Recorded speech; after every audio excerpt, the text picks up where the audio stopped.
So this is the Realme X50 Pro. Let's first talk about the unique selling points of the Realme X50 Pro, which is the processor and the charger. The Realme X50 Pro is powered by the Qualcomm Snapdragon 865 chip. This chip is 5G compatible. The smartphone also ships with a 65-watt charger. The Realme X50 Pro has a 4200 mAh battery, and Realme claims that this phone can be charged from 0 to 100% within 35 minutes. Now let's talk about the build quality. The Realme X50 Pro feels premium thanks to its glass back and metal frame. This smartphone has a 6.44-inch Full HD Plus display with a refresh rate of 90Hz along with HDR10 support. The device uses a Super AMOLED panel and has an in-display fingerprint sensor too.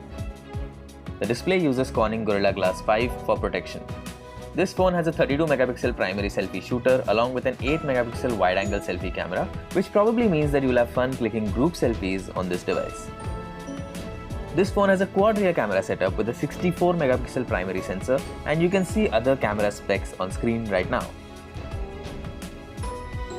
The highlight is support for up to 20x hybrid zoom, which will be interesting to test. On the software front, the Realme X50 Pro uses Realme UI based on Android 10.